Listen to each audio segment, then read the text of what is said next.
Are you wondering why we've been talking about love? I mean, I'm sure you say, well, gosh, love is an important topic. So if you're coming in on this video and have not seen my last several videos on love, please do.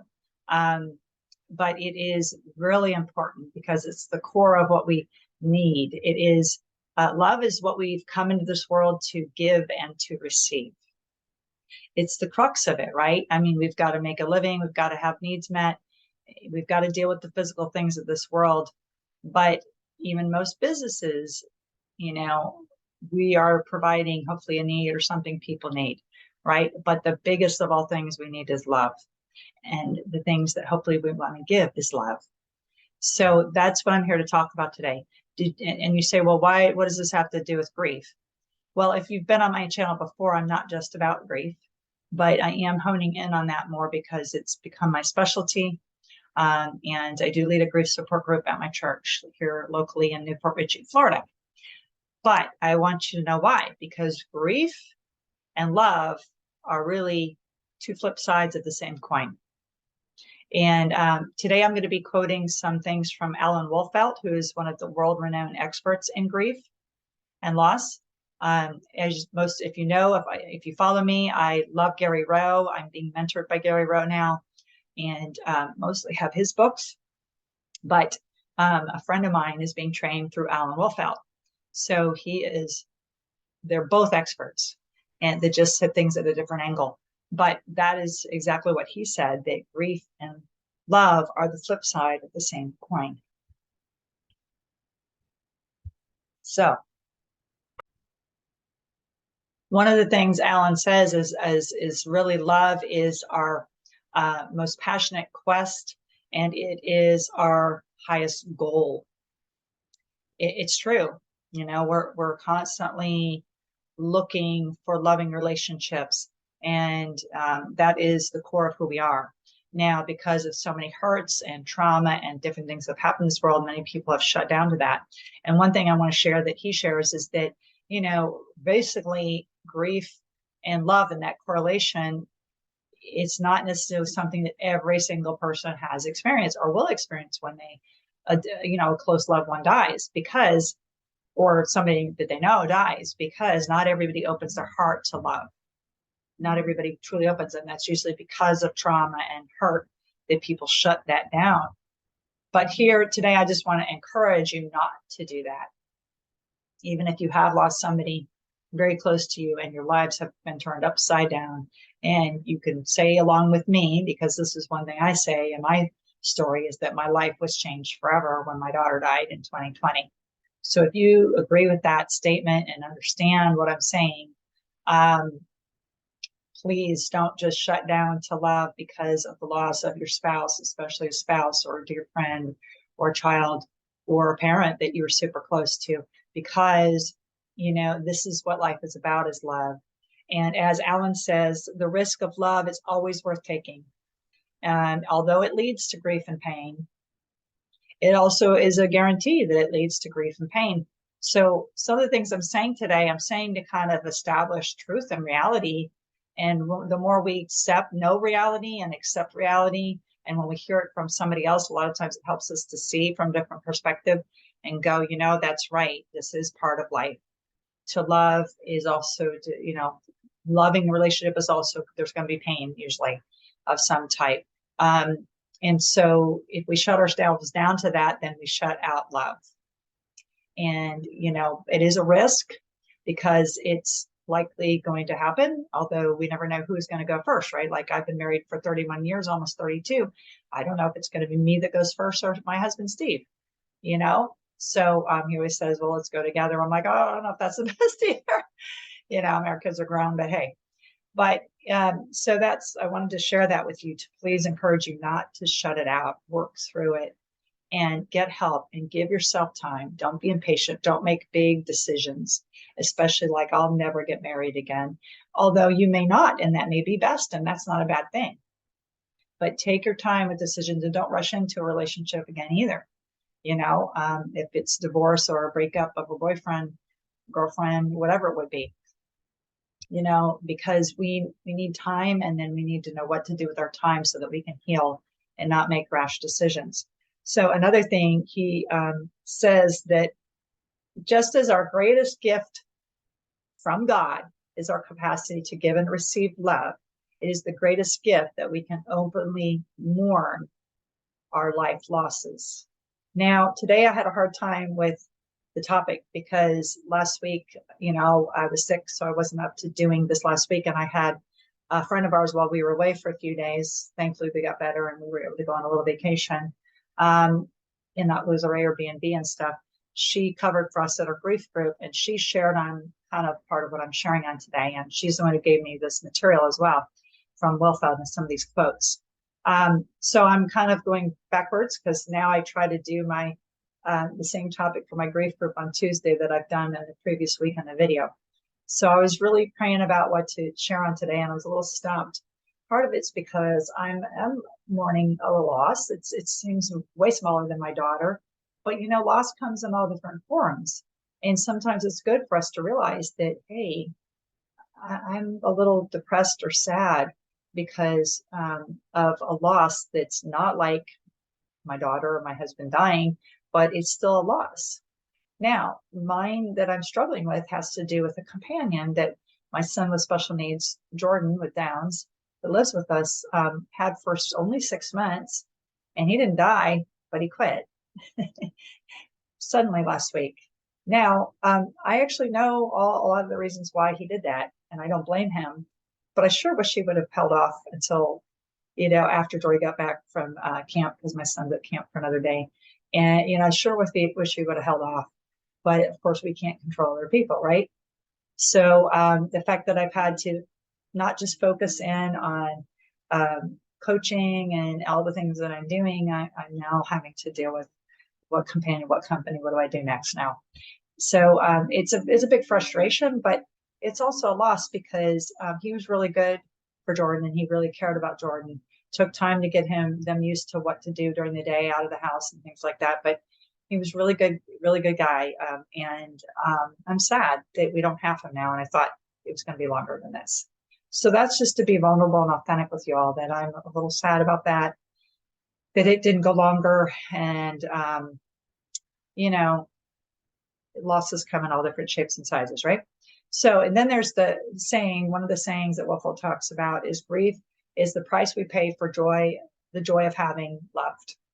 So grief is the price we paid for the joy of having loved. Gary Rowe and other people say that we grieve much because we loved much.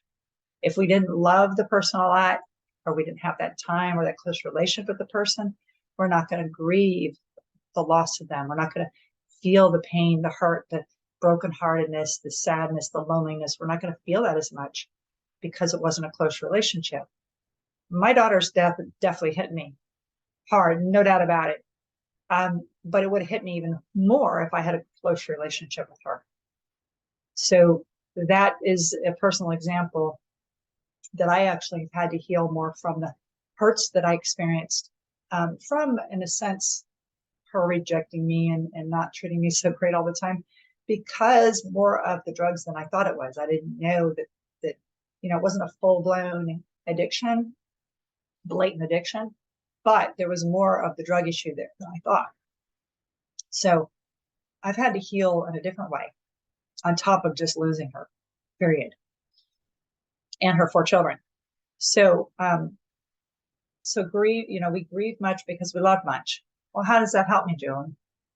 I think it can help because, not to say that we don't be totally real, because we need to be totally real about how our grief makes us feel and the negative feelings. We need to acknowledge those feelings. We need to acknowledge the thoughts behind the things. We need to process that big time. And Gary Rowe is very strong about that.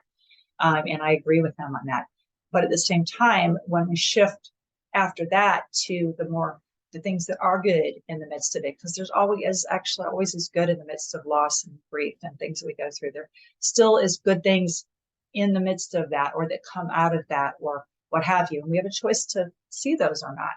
So one of the things that I think that can help us is to see that really we miss the person so much because we love the person. And sometimes it's more selfish because they loved us and did so much for us. So we miss them, and that's not bad or wrong. But that's the love that they gave us. It might be more one-sided, that they gave more love to us or we love them more, and that's what, or it's both ways. I hope it's both ways, because that's the best. But if we can see that as a positive, I think that can help us, at least not to go to such a hopeless state or such a negative state that we want to go in. So I'm just trying to help your mental health by sharing these things, to see good in it, to see that it does have to do with the love that was there, and the love was a good thing, so that one day you can be able to go back and say, I'm glad I had even 2 years. Like, I talked to a mother recently who lost her child, 4 years old, but she's already thankful that she at least had those 4 years with that child.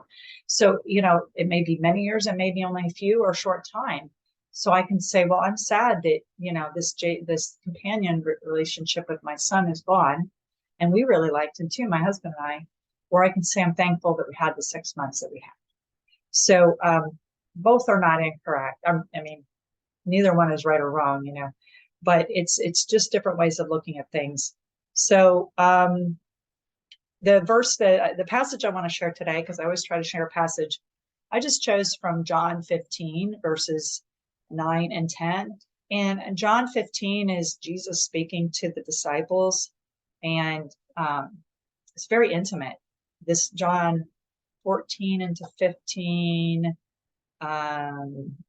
mostly in those 2 chapters, is very intimate, a lot of deep conversation and sense that Jesus has with the disciples. So here he says, as the Father has loved me, so I have loved you. Now remain in my love. If you obey my commands, you will remain in my love, just as I have obeyed my Father's commands and remain in his love. So I just read that to say how he's talking about the Father's love, his love for the Father, and the Father's love for him. And in the midst of this is Jesus's love for the disciples. And then there's other verses I could read that where Jesus is praying for them to have that intimate, loving relationship, all of them, it's very powerful.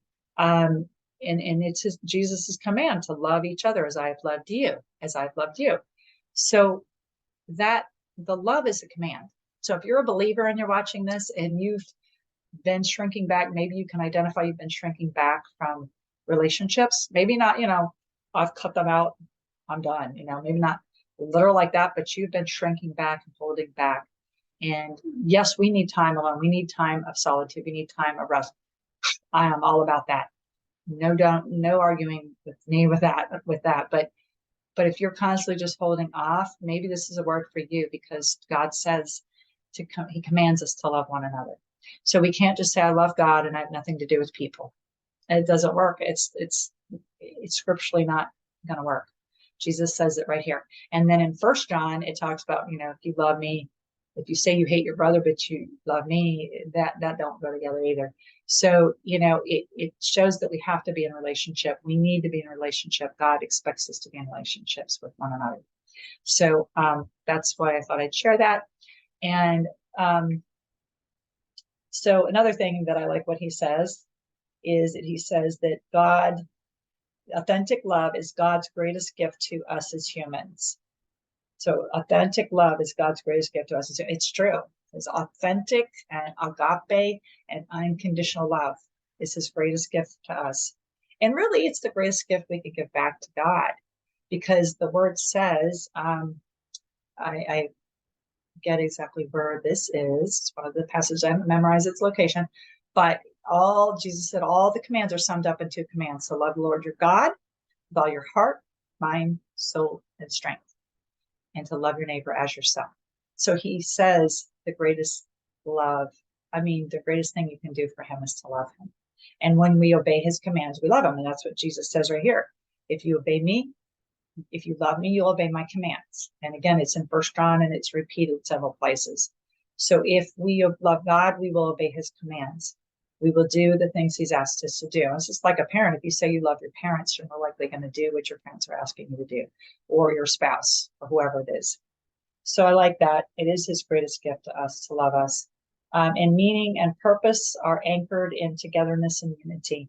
So even our meaning, I like that he said that, our meaning, the meaning, my purpose in my life and meaning has to be included in with being with people and togetherness and unity in relationships. You know, I like what our one of our evangelists at our church says. You know, your calling is always people.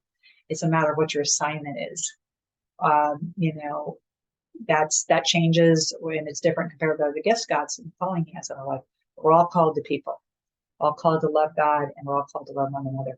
So that's just to say that, you know, keep that all in mind as you work through your grief, that, you know, love is a part of that. And also, I know one thing I did not read was that what